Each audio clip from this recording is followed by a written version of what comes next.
Bonjour à tous et quel plaisir de vous retrouver ici au cœur de l'incubateur Spartners by Servier et Biolabs pour une nouvelle émission.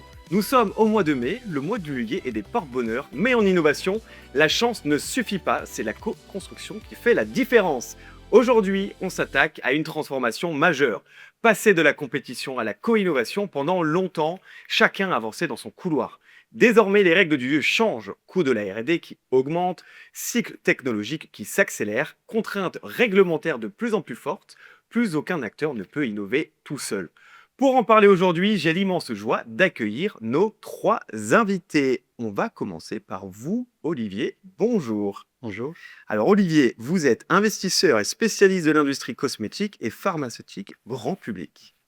C'est ça. Merci d'être avec nous aujourd'hui. Alors, comme chaque émission, on aime bien un petit peu effectivement enlever le masque de certaines personnes qui paraissent effectivement intouchables. Olivier, apparemment, vous avez un lien avec le rallye. Est-ce que vous pouvez nous en dire un peu plus? Le lien, il est assez ancien maintenant. Pendant mes études de pharmacie, puisque au départ, j'étais pharmacien, je faisais du rallye. Et pendant que vous étiez étudiant, est-ce que vous étiez coureur professionnel ou c'est vraiment pendant vos Ah non, études? non, vraiment en amateur, en tant qu'étudiant. Vous n'avez pas voulu continuer pour devenir pro? Vous êtes dit J'ai finalement, failli c'est vrai que la hésiter à pharmacie, certains c'est points, mieux. mais finalement, je me suis dit, soyons raisonnables et participons à blues et blazer, ce sera parfait.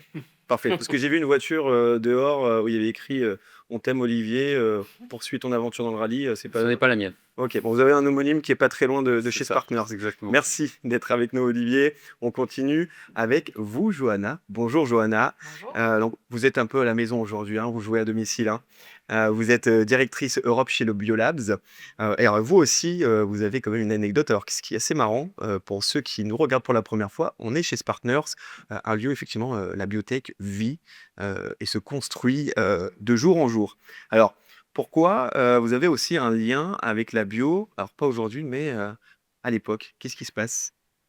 Quand j'étais jeune étudiante, donc au lycée, la biologie, c'était, la matière la plus difficile pour moi. C'est celle, dans laquelle j'ai obtenu ma plus mauvaise note au bac et donc c'est un vrai paradoxe, que mon métier aujourd'hui, ce soit finalement, de côtoyer des biologistes toute la journée. Alors je suis pas devenue biologiste, hein, Vous pensez mais qu'aujourd'hui, si vous repassez le bac sur la bio, vous serez meilleur je serais largement meilleure. Bah, je passe mes journées à parler de ça. Ouais.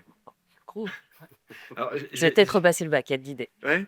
Mais écoutez, on vous testera tout à l'heure dans le jeu Le Verdict. On vous mettra au défi.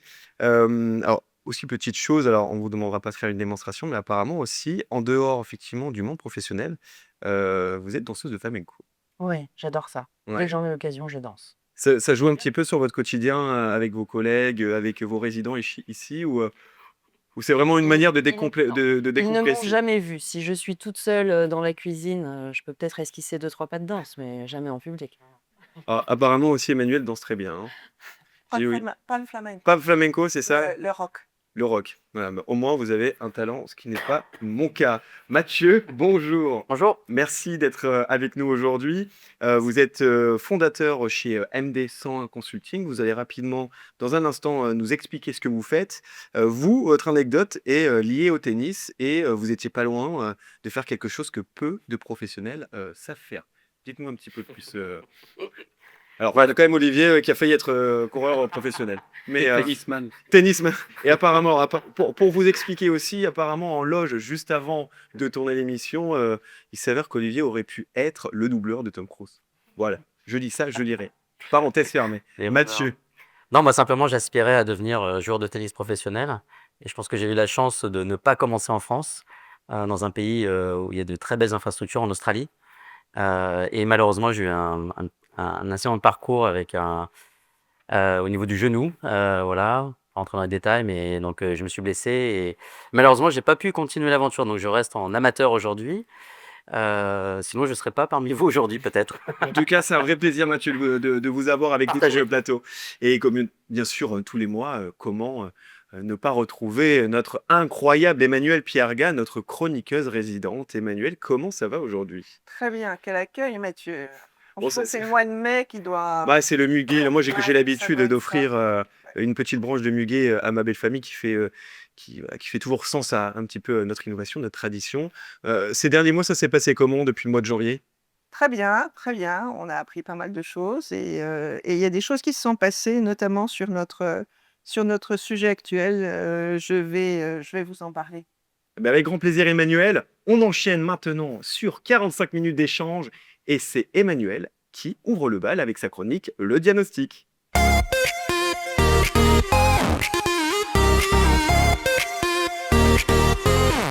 Emmanuel, de quoi on va parler aujourd'hui? Aujourd'hui, on va parler d'un couple qui se découvre, se cherche et parfois s'apprivoise, l'industrie pharmaceutique et les startups de la santé. Un duo longtemps improbable qui représente pourtant aujourd'hui l'un des moteurs de l'innovation biomédicale. Parce que d'un côté, vous avez les géants du médicament, Pfizer, Novartis, Sanofi, Servier, des mastodontes qui investissent chacun entre 5 et 10 milliards de dollars par an en recherche et développement.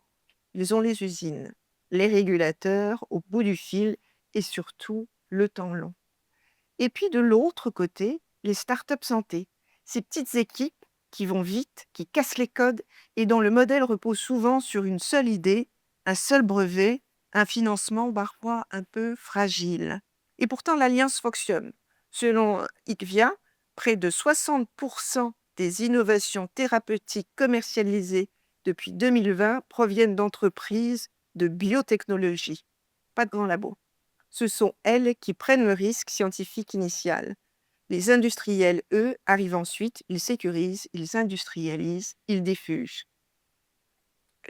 On connaît par exemple BioNTech de Pfizer, bien sûr. Il y a aussi des histoires plus discrètes, locales et tout aussi révélatrices en France. On parle de Servier, qui multiplie désormais les collaborations. L'une des plus emblématiques est celle de la start-up Map Silico, installée à Tours, une pépite spécialisée dans l'IA appliquée à la découverte d'anticorps thérapeutiques. Les deux acteurs ont mis en place un partenariat pour accélérer l'identification de nouvelles cibles en oncologie. Résultat, des cycles de recherche raccourcis de plusieurs mois grâce à des algorithmes capables de simuler des interactions moléculaires autrefois testées uniquement en laboratoire. Cet appétit ne faiblit pas. En 2023, les grands groupes pharmaceutiques ont investi plus de 40 milliards de dollars dans des acquisitions de start-up auprès de PitchBook. En France, il y a aussi une autre étoile montante, Hawkin, spécialisée dans l'IA appliquée à la recherche clinique, a été valorisée à plus d'1 milliard de dollars après l'entrée de Sanofi dans son capital. Quant à Doctolib, elle travaille désormais avec les hôpitaux et industriels pour fluidifier l'organisation des soins et de la donnée. Alors évidemment, cette collaboration ne se fait pas sans question sur la dépendance financière des startups, sur l'accès équitable à l'innovation. Mais une chose est claire, l'avenir de la santé ne se construira pas sans ce duo. Les grands acteurs apportent la solidité, les startups l'audace, et entre les deux se crée quelque chose d'essentiel, le passage du possible au réel. Alors, mariage d'amour ou de raison, probablement les deux. Et au fond, c'est peut-être ça, la vraie révolution thérapeutique. Emmanuel, merci d'avoir introduit le sujet d'une manière incroyable. Maintenant qu'on a posé les bases, on va entrer dans le cœur du sujet, comprendre comment l'industrie et les startups apprennent enfin à travailler ensemble. On passe tout de suite à Face au réel.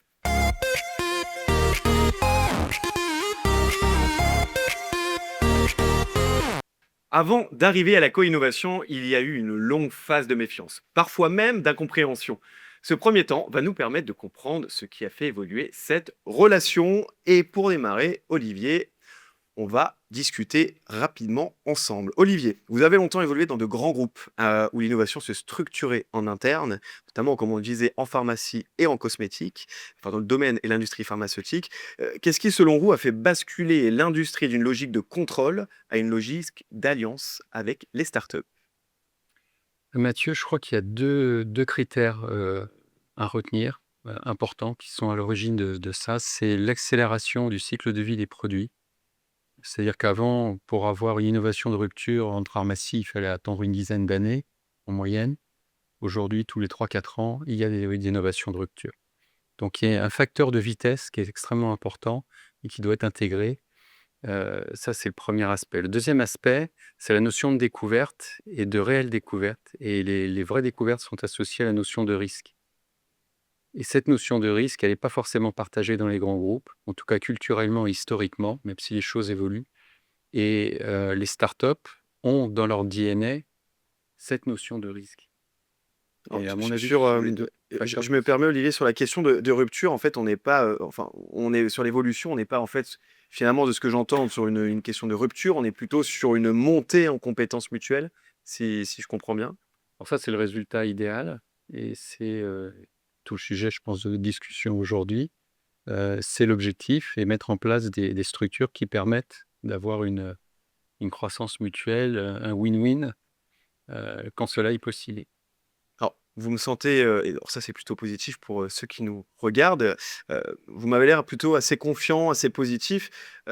Est-ce qu'on parle d'une nouvelle dynamique? Qu'est-ce qui fait qu'aujourd'hui, qu'est-ce qui fait dire que la co-innovation peut devenir demain une culture durable et pas seulement un mot-clé hein, dans les communiqués de presse qu'on voit très souvent dans les boîtes mail de nos journalistes qu'on a tant besoin? Bah, peut-être, je vais revenir à mon exemple personnel. Moi, je l'ai vu vivre il y a plus de 10 ans dans l'industrie cosmétique, où les choses vont beaucoup plus vite que dans la pharmacie, où l'univers est moins contraint sur le plan réglementaire et les structures en interne sont plus flexibles et plus adaptées par rapport à la demande du marché et aux consommateurs. Donc ça, je l'ai vu et ça fonctionne très très bien. Euh, on commence à le voir dans le milieu de la pharmacie, on le voit avec les biotech, on le voit avec les medtech, de manière plus flagrante. Et les groupes se structurent pour, au long de tout ce qu'on peut appeler l'innovation pipeline, avoir différentes entrées adaptées sur différents types de partenariats pour que ça fonctionne. Par rapport à ça, Johanna, je vais me tourner vers vous. Cette fois-ci, qu'est-ce que vous observez très concrètement dans la manière dont les acteurs apprennent à collaborer ici à Sparkners?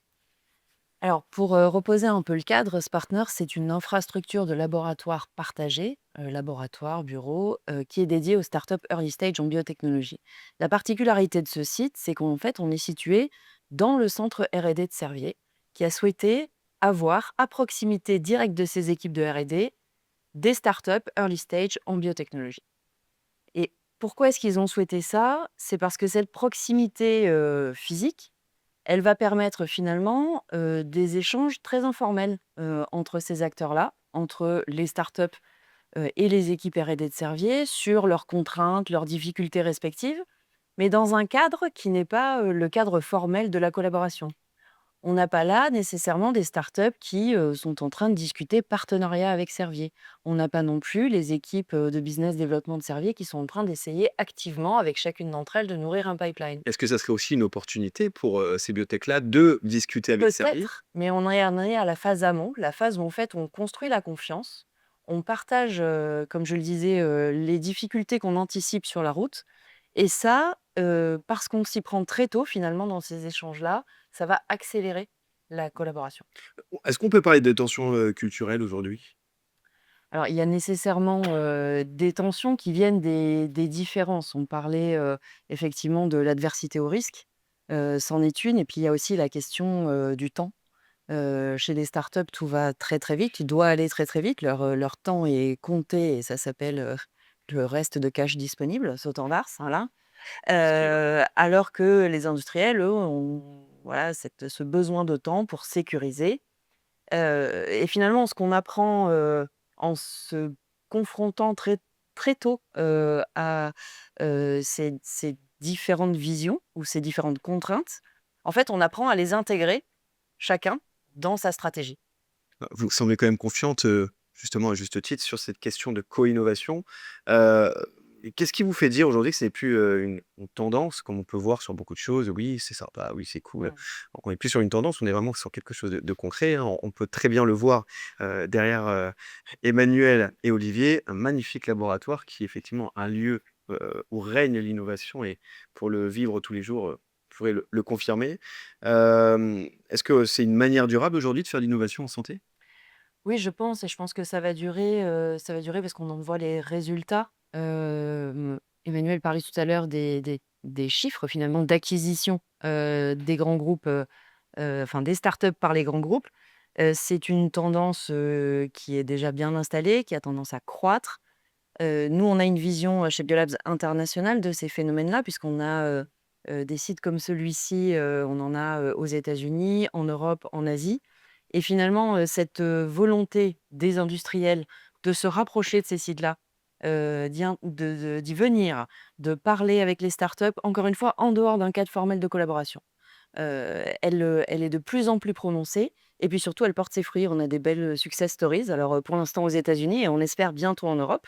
L'activité, elle est assez récente en Europe, mais on espère que bientôt, on aura, des success stories qui encourageront encore, ces initiatives-là à se développer. Peut-être de futures licornes parmi vos non, on l'espère en tout cas. J'espère, c'est tout ce que je leur souhaite, ouais. Voilà, de pousser l'innovation en France, c'est quand même un enjeu pour notre gouvernement et un enjeu aussi pour nous qui sommes patients et aussi professionnels et acteurs de cet écosystème. Mathieu, vous aussi, vous avez un lien plus qu'étroit avec ces sociétés early stage, qu'elles soient medtech, biotech. Donc vous êtes plutôt effectivement sur la medtech, mais vous travaillez aussi avec des grands groupes. Selon vous, qu'est-ce qui a permis d'atténuer cette différence de rythme et de culture qui crée autant de méfiance il y a encore quelques années? Je pense qu'en fait, le marché n'attend pas. Il y a une vraie pression du marché pour aller vite. L'innovation aujourd'hui, ça coûte cher. Effectivement, les grands groupes ont énormément de mal de par les structures, de par aussi les contraintes à la fois technologiques, réglementaires, cliniques pour amener ces innovations au marché. Donc, s'appuient énormément, en fait, et sont obligés presque de s'appuyer sur des jeunes entreprises, des startups, pour véritablement, en fait, déceler, identifier finalement le plus tôt possible de futures innovations qui vont leur permettre, eux, grands groupes, aussi de garder, voire aller développer davantage de parts de marché. Vous sentez une petite rigidité avec les industriels ou pas plus que ça? Alors, selon aussi les cultures, les zones géographiques, moi Que ce j'interviens soit aussi français, Amérique du européen. Nord ou autre. Effectivement, en Amérique du Nord, c'est beaucoup plus fluide. Il y a une vraie culture très orientée. Finalement, le risque, c'est inhérent à ces activités-là. Et il y a beaucoup plus de collaboration très early stage, avec notamment un modèle qui se développe très très bien, qui existe déjà depuis un certain temps, mais qui se développe de plus en plus dans la medtech, ce qu'on appelle le build to buy. Donc, investir finalement très tôt au sein de jeunes entreprises pour finalement avoir presque un droit de préemption sur ces innovations et finalement partager également au passage des ressources, que ce soit d'ordre réglementaire, clinique et de commercialisation, pour finalement dérisquer ces projets-là. Et in fine, tout le monde y gagne, que ce soit des investisseurs, des startups ou des grands groupes. Voilà. Sur cette question de culture, je vais me tourner vers vous, Emmanuel. Bon, pour ceux qui ne connaissent pas Emmanuel, vous accompagnez aussi des startups et une majoritaire des startups françaises avec effectivement la culture française. Est-ce que vous sentez une réticence vis-à-vis des jeunes start-upers par rapport à une culture sur des sociétés qui sont à l'étranger, qui veulent venir en France? Est-ce que aujourd'hui les startups que vous accompagnez, on ressent une certaine méfiance par rapport à des divergences de culture entre des labos américains, avec effectivement un écosystème français qui sont quand même relativement différents, ou pas plus que ça? Alors, pour les startupers que j'accompagne, donc vous avez raison, j'accompagne aussi des startups étrangères qui veulent s'implanter en France. Et c'est sûr que on a un système français qui est extrêmement unique. Ça fait sa beauté et c'est quand même très difficile pour des startups seules d'attaquer le marché français. Hein, des startups étrangères d'attaquer le marché français. On est beaucoup est-ce qu'on, on a aujourd'hui beaucoup de startups qui veulent, pénétrer le marché hospitalier aujourd'hui, qui est vraiment, un domaine très particulier, que ce soit du public ou du privé. Effectivement avec le public, pour, ceux qui effectivement ne connaissent pas encore cet écosystème, on répond, à des objectifs différents, l'un, par l'État, l'autre par, du financement privé. Heu, à ce niveau-là, c'est quoi votre avis sur, Alors sur les startups et l'hôpital public, effectivement, c'est l'alliance de la carpe et du lapin, hein, c'est-à-dire que vous avez, une infrastructure qui est l'hôpital public, qui est, comme je l'ai expliqué, un peu sur les labos sur un temps long, avec, énormément d'éléments, d'appels à projets, compliqués, ou qui demandent énormément de ressources et les startups ne sont pas du tout adaptées même si elle le voudrait gagner ses appels à projets adaptés à ce type d'organisation. Donc c'est compliqué. Il y a beaucoup de startups qui renoncent, euh, qui renoncent à la réponse à l'appel à projet d'un grand groupe hospitalier public. Effectivement, ce sont deux mondes un peu étanches d'une certaine manière. D'où vient effectivement l'utilité de parler de co-innovation. Mathieu, je crois que vous avez quelque chose Ouais, peut-être je voulais à rajouter. réagir parce qu'en fait, les startups ne sont peut-être pas prêtes, mais je pense que les hôpitaux aussi Ne sont pas prêts. ne sont pas prêts et ne Absolument. favorisent pas forcément Tout à l'implantation fait. de nouvelles technologies comme elles le devraient. Mais absolument. Et effectivement, avec ces problèmes systémiques qui concernent l'hôpital privé comme l'hôpital public. Olivier, petite question, toujours autour de cette question de la co-innovation. On parle beaucoup aujourd'hui de formats, de nouveaux formats de co-innovation, incubateurs internes, de prise de participation minoritaire, un sujet que vous connaissez plutôt bien. Alors, de votre point de vue, très simplement, Olivier, quels sont les modèles qui fonctionnent vraiment pour que l'industrie et les startups créent de la valeur ensemble et pas simplement une collaboration qu'on appelle sur le papier? Je crois que je vais vous frustrer. Alors, frustrez-moi, voilà, aucun problème. Je pense ils fonctionnent tous, avec une petite condition, c'est qu'ils soient intégrés et utilisés de manière juste, au bon moment, sur un intérêt partagé, à la fois de l'industriel, du groupe pharmaceutique et de la start-up. Donc que ce soit, et je parlais tout à l'heure de l'innovation funnel, que ce soit de la co-innovation, que ce soit des échanges informels comme on a évoqué tout à l'heure, que ce soit de la licence, que ce soit des co-commercialisations ou un rachat complet, tout fonctionne en fait. Il y a un Mais- partage du risque, en fait, finalement. alors oui, je crois que ce qui est très intéressant, en fait, on ne l'a pas dit, mais je vais être peut-être un peu forcer le trait, le risque, il est outsourcé avec les startups. C'est tout l'intérêt d'une startup pour un grand groupe. D'un autre côté, une startup, et on vient de l'évoquer, n'a pas forcément les outils go-to-market pour fonctionner correctement, parfois même pour faire des études cliniques en amont. Donc l'intérêt, on voit, peut être assez vite partagé. Justement, effectivement, c'est intéressant ce que vous soulignez, que les startups n'ont pas assez d'outils aujourd'hui pour passer à une étape supérieure, ce que peut permettre effectivement soit des incubateurs, soit des laboratoires. Est-ce qu'on n'a quand même pas un petit risque à ce niveau-là de se dire on a plein de pépites qui se développent, mais automatiquement se font racheter par des laboratoires et qu'immédiatement à la création d'une biotech, on est déjà dans une stratégie d'exit, ce qui veut dire tout simplement, c'est qu'on a l'objectif de vendre sa société à une tierce entreprise. Emmanuel.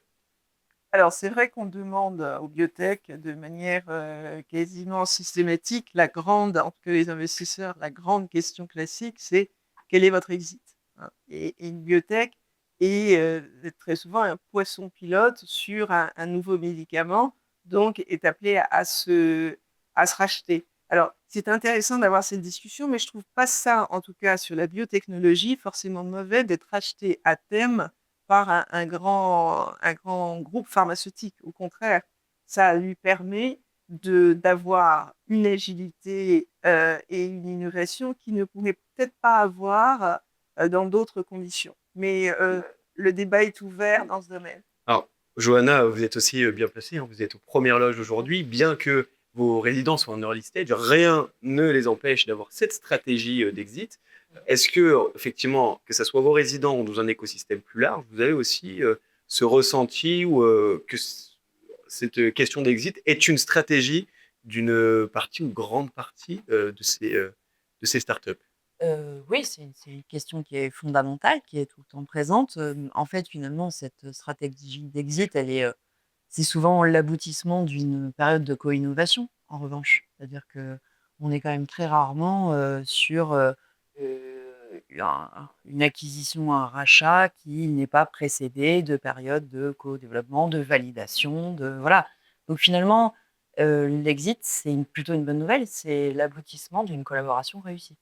Alors, si je comprends bien, pour qu'effectivement nos téléspectateurs comprennent un petit peu le concept, Mathieu, je vais aussi vous poser une question. C'est effectivement, les laboratoires ont un besoin de développer effectivement une gamme de produits, une gamme de services et apporter, notamment chez Servier, eux, dans le secteur de l'oncologie, apporter une solution supplémentaire aux patients et comptent sur des jeunes pépites en biotechnologie pour développer des nouvelles solutions et que ces startups-là n'ont pas l'objectif de commercialiser eux-mêmes. Ils s'adossent à des grands groupes pour faire marcher l'innovation Servier voilà, s'appuie sur ça et ne souhaite pas l'internaliser directement. Non, et alors, ils ont une grande partie de R&D qui est internalisée, mais il faut se dire qu'à l'échelle d'un groupe pharmaceutique, on ne peut pas avoir l'ambition de tout faire et d'être en capacité de couvrir l'ensemble des champs possibles de l'innovation.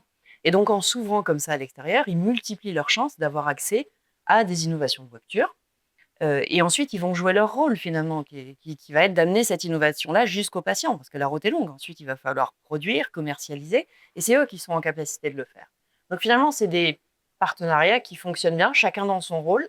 Il faut se dire que entre le moment où on a une découverte en recherche fondamentale et le moment où le patient prend le traitement, il y a une multitude d'acteurs qui sont intervenus, chacun dans leur rôle, et c'est fondamental que ces gens-là se rencontrent et collaborent bien ensemble. Mathieu, vous êtes d'accord avec ce que vient de dire Johanna? Alors, j'ai apporté un petit bémol. Parce qu'on attendait, je n'attendais pas mon truc. C'est parfait.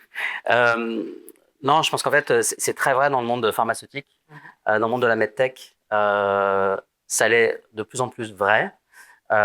Cependant, moi, je réfléchis aussi compétitivité de l'Europe, pas que de la France. Et malheureusement, il y a bon nombre de ces startups, pour pas dire 100%, qui ont des financements de la BPI, je vais les nommer, c'est super. Ça permet vraiment d'aller franchir certaines étapes qui sont très critiques. Mais malheureusement, il n'y a pas suffisamment de financement qui suivent derrière pour les aspects de commercialisation. Et rapidement, effectivement, se présente la seule solution viable qui est l'exit auprès de grands groupes.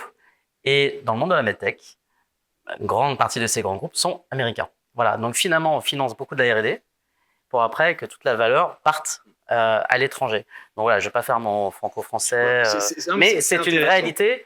Et dans le contexte qu'on vit aujourd'hui, je pense que c'est quand même un point aussi important. En France, quand on parle d'exit, est-ce qu'il n'y a pas qu'une question, est-ce qu'il y a aussi une question de contraintes réglementaires? Je pense qu'Olivier, je vais me tourner vers vous pour cette question.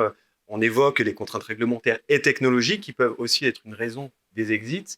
Ou est-ce que derrière, c'est qu'une question financière? Vous, Olivier, qui êtes investisseur, est-ce que vous remarquez cette tendance? Moi, je vais m'appuyer sur ce qui vient d'être dit et je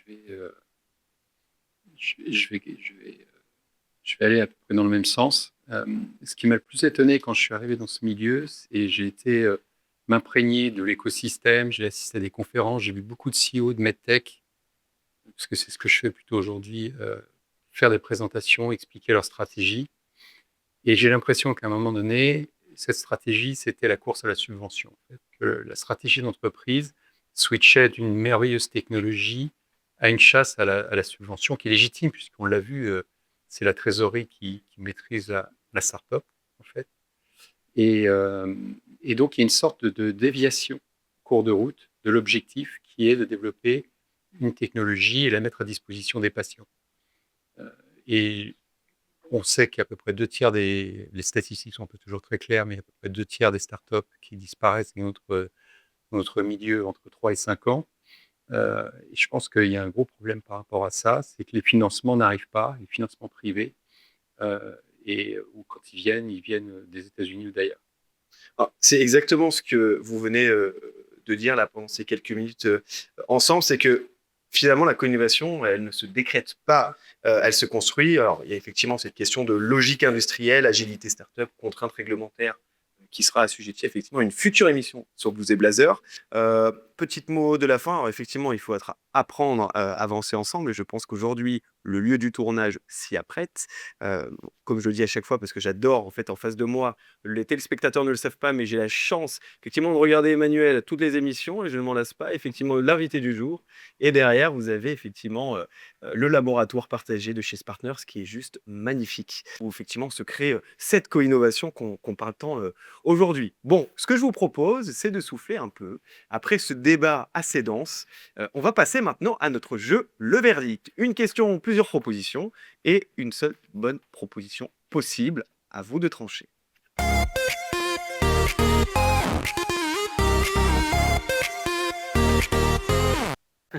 Alors, le but du jeu, mes chers amis, c'est bien évidemment, comme tout quiz, répondre à la bonne question. Vous pouvez répondre à la mauvaise, mais ce n'est pas l'objectif du jeu. Après, effectivement, on ne sait jamais, on a une danseuse de flamenco parmi nous, on a effectivement un tennisman qui n'a pas pu faire carrière par des problèmes de santé et bien évidemment la doublure de Tom Cruise. Donc le but du jeu, vous avez des fréquençons en face de vous. Vous avez j'ai deux équipes en face de moi. À ma gauche, Emmanuel Olivier et à ma droite, Johanna et Mathieu. Très beau prénom au passage.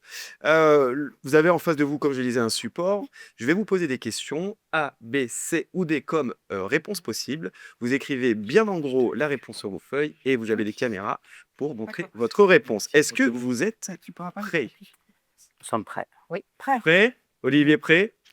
On Prêt. compte sur votre rapidité, Olivier, hein, je vous fais confiance. C'est parti. Quel pourcentage de partenariat Pharma Startup aboutit aujourd'hui à un produit commercialisé?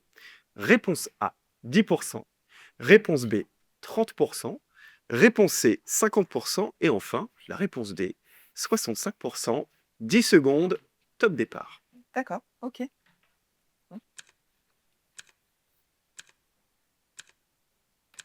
Alors n'hésitez pas à montrer à la caméra vos réponses. On a d'un côté Olivier et Emmanuel la réponse B, Johanna et Mathieu la réponse A. Nous avons un vainqueur sur cette première question. Eh bien, la réponse était la réponse A, 10%. 1-0 pour l'équipe de Johanna et Mathieu. Alors, rapidement pour l'explication, selon les analyses d'Evaluate Pharma publiées en 2023, seulement environ, donc 10% des partenariats entre startups et laboratoires pharmaceutiques aboutissent à un produit réellement commercialisé. Donc la réponse, c'était bien 10%. 1-0 pour l'équipe de Johanna et Mathieu. Pour les 20%, je peux les aider. Pour les... Alors, le numéro d'Olivier, 0. Je lui fermerai pas. Par contre, le numéro d'Emmanuel, 07. Tu connais pas. Par cœur, pas encore. Je connais uniquement celle de ma mère et de ma compagne que j'embrasse. Question numéro 2. Quel est l'un des principaux freins identifiés par les startups pour collaborer avec les grands groupes? Réponse A, la lenteur décisionnelle. Réponse B, la confidentialité excessive. La réponse C, les clauses de propriété intellectuelle. Et enfin, la réponse D, tous les trois. 10 secondes, top départ. On a la chance, on n'a pas de tricheur aujourd'hui, ce qui avait été le cas sur une autre émission. Ah oui? Eh oui. J'ai les yeux de partout. Il y a les caméras qui me permettent d'avoir les yeux. Alors, Emmanuel Olivier, réponse D. Johanna et Mathieu, réponse D. La réponse à la question quels est les principaux freins identifiés par les startups pour collaborer avec les grands groupes, effectivement, c'était la réponse D. Bravo à vous deux. Selon les rapports France Biotech et de BPI France Deep Tech 2023, les startups identifient 3 freins majeurs dans leur collaboration avec les grands groupes. La lenteur décisionnelle, les exigences de confidentialité et les clauses de propriété intellectuelle jugées trop restrictives. Ce qui fait 2-1 au score. Pour le moment, Johanna et Mathieu, vous êtes en tête. On passe à la 3e question. Vous êtes toujours aussi prêts? C'est parti. Quel modèle de collaboration est aujourd'hui le plus utilisé entre grande industrie de santé et start-up? La réponse A, la prise de participation minoritaire. Olivier, je vous attends sur cette question. La réponse B, le co-développement avec partage des coûts et des risques. Réponse C, l'incubation interne au siège des laboratoires. Et enfin, la réponse D, les accords ponctuels de preuve de concept. 10 secondes. Top départ. Oui. C'est ça. La preuve de concept visuel est sortie. Ouais.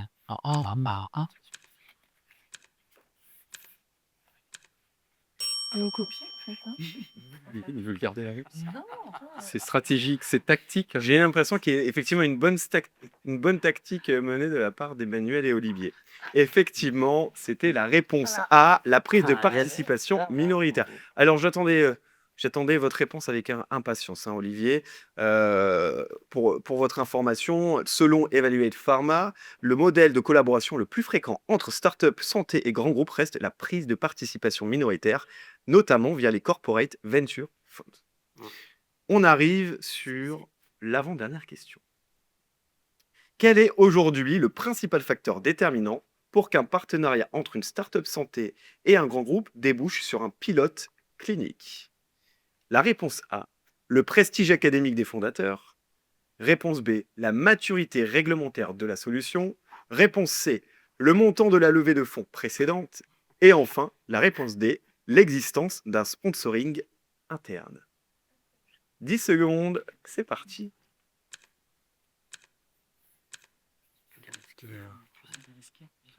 Mm.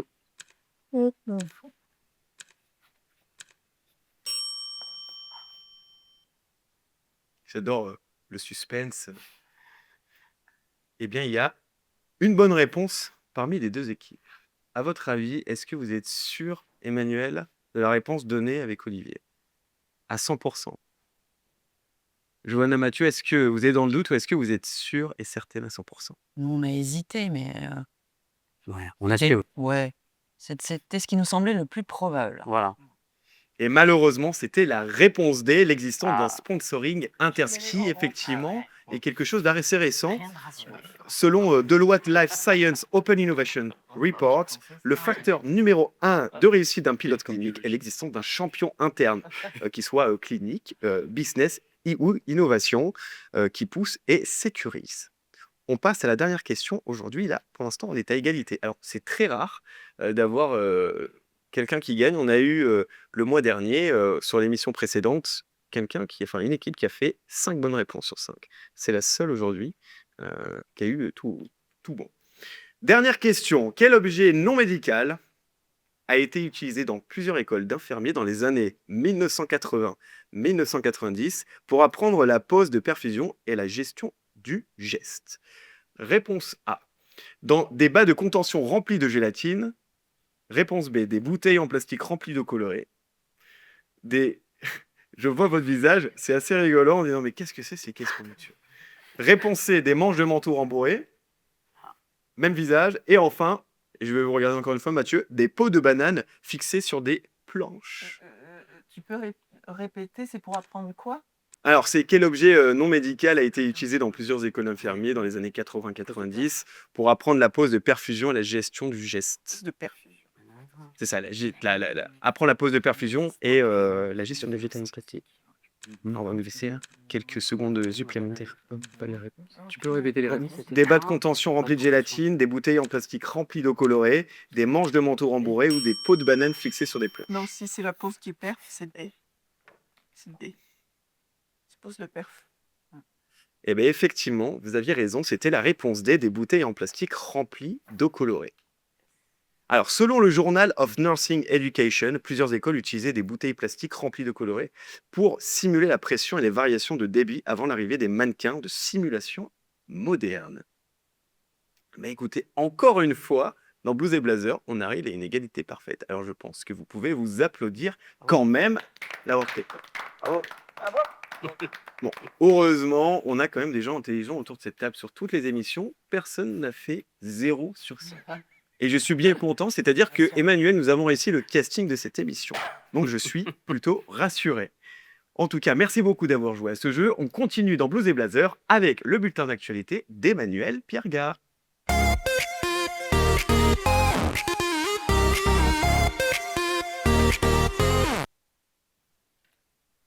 Rebonjour. Alors, je vais vous parler de l'actualité consacrée au sujet de cette émission qui est la co-innovation en santé entre les grands labos pharmaceutiques et les startups.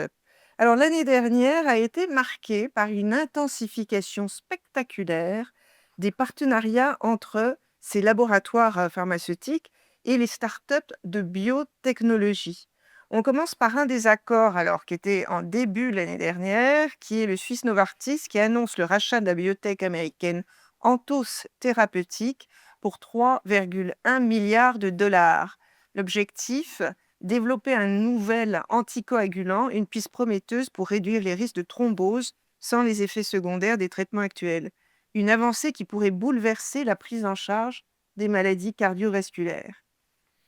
Et puis, alors, on a parlé également, si on revient en Europe, et où l'écosystème français poursuit sa montée en puissance. Je vous rappelle donc le laboratoire Servier qui a continué d'approfondir en 2025 sa collaboration avec la start-up Tourangelle. J'en ai déjà parlé, mais je le rappelle parce que c'est assez exemplaire.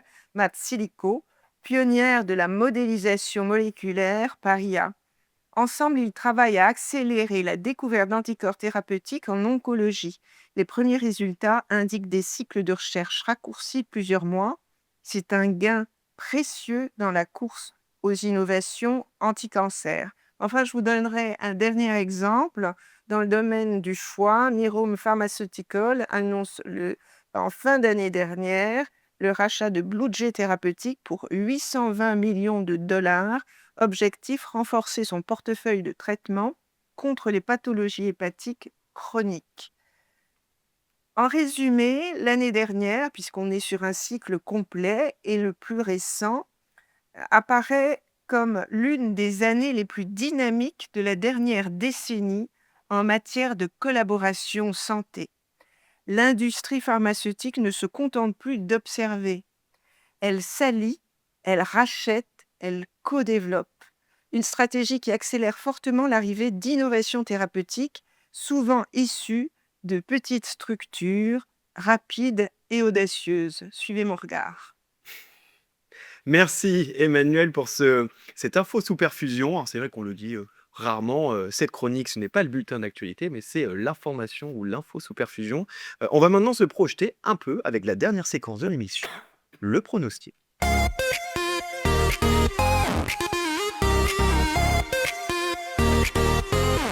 Pour terminer cette émission, on va se projeter un peu. La co-innovation, on en parle beaucoup, mais est-ce vraiment durable? Je vais vous poser une question à tous. La question, c'est si on se projette à 2 ou 3 ans, qu'est-ce qui va vraiment faire la différence dans la capacité d'un grand groupe à co-créer avec une start-up, l'organisation interne, le leadership ou la manière d'accepter le risque? Et pour commencer, on va se tourner vers Mathieu. Moi, je pense que c'est principalement lié à la culture du risque et avec, quand on voit aujourd'hui l'arrivée de nouveaux acteurs, qui viennent, avec justement le développement de l'IA qu'on retrouve un peu partout, donc du monde de l'informatique notamment, du logiciel, qui prend une place de plus en plus, prépondérante, dans notre écosystème. Donc de nouveaux acteurs avec une nouvelle culture, beaucoup plus dynamique, renforcée par beaucoup de cash, et avec une vraie volonté d'aller très, très vite. Donc je pense que pour moi, c'est vraiment tout ça qui va faire que, progressivement, ça va aussi pousser des groupes, classiques, traditionnels aussi à se bouger un peu plus. Olivier, est-ce que sur la partie d'organisation interne, est-ce qu'on co-innove mieux quand on raccourcit les cycles internes ou pas? Oui, pour peu que les objectifs soient partagés.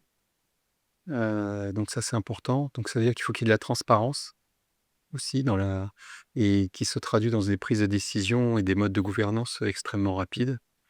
Sinon, on perd l'intérêt de la start-up et on perd l'appui de ce que peut apporter un grand groupe. C'est un peu, si je veux faire une image par rapport Au rallye?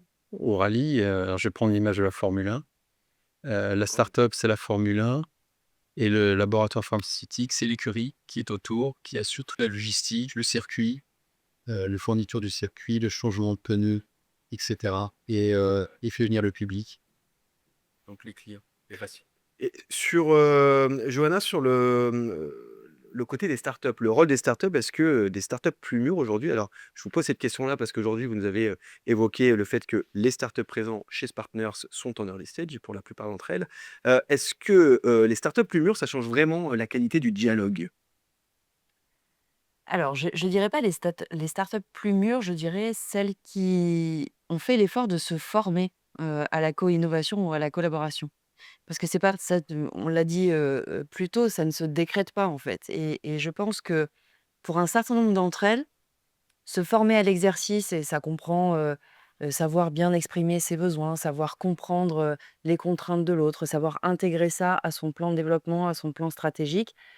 Voilà, tout ça, c'est pas forcément naturel. Et celles qui savent se former à ça, derrière, elles ont nécessairement des interactions de meilleure qualité. Elles arrivent avec un discours qui est plus aligné avec ce que va être en capacité d'entendre un acteur industriel. Et puis elles arrivent aussi avec, je dirais, moins de naïveté. Alors Olivier, au sein de ces invités. Vous êtes le seul, effectivement, professionnel de santé. Alors, vous êtes pharmacien, mais pas en officine, pour le rappeler, très différent l'officine du laboratoire. Mais vous avez quand même voilà, ce ressenti de professionnel de santé, bien que vous ayez travaillé en laboratoire, même grand public. On n'en a pas beaucoup parlé des cliniciens ce soir. C'est aussi peut-être pas la grande thématique de l'émission. Mais une vraie question, est-ce qu'on peut dire que le terrain redevient le centre de gravité de l'innovation? Avant même, effectivement, la partie recherche et développement, la partie réglementaire, le terrain. La question est intéressante puisque je suis confronté à ça dans différents projets sur lesquels je travaille et en fait, je réfléchissais au moment où vous posiez la question. Oui, ça reste, aujourd'hui, quelles que soient finalement les applications qu'on développe ou les produits qu'on développe, ça reste quand même juge de paix. On cherche la caution, médicale, on la cherche, pas uniquement en apparence, on la cherche aussi, dans les utilisations, dans les usages et clairement les cliniciens restent les interlocuteurs clés. Même si on parle par exemple d'IA ou de choses comme ça, je crois qu'ils peuvent se rassurer, on s'appuiera de plus en plus sur eux et sur leurs pratiques. Alors globalement, ce que vous avez montré aujourd'hui, c'est que la co-innovation, elle devient une culture à part entière. C'est pas juste à la marge, comme le patient qui aujourd'hui a un rôle énorme dans un traitement, dans une aire thérapeutique, qu'on en a parlé notamment lors de notre émission de lancement en décembre 2025. Euh, En fait, finalement, voilà, elle naît quand l'industrie accepte d'avancer avec l'agilité des startups, quand ces dernières intègrent aussi les contraintes réglementaires et industrielles, et quand les cliniciens ramènent tout le monde au réel. Merci à tous les quatre d'avoir répondu à mes questions. Alors c'est vrai, effectivement, on a eu aujourd'hui des invités magnifiques. Emmanuel, on se retrouve encore et j'espère pour de nombreuses émissions ensemble. Merci également à toute l'équipe de Spartners by Servier Biolabs pour l'accueil et bien sûr, merci à vous de nous suivre et pour votre fidélité. On se retrouve très bientôt pour une nouvelle émission avec celles et ceux qui font évoluer les pratiques, les usages et la manière d'innover en santé. Et surtout, n'oubliez pas, la co-innovation n'est pas une méthode, c'est un état d'esprit et c'est lui qui fera la différence. Prenez soin de vous et je vous dis à très vite.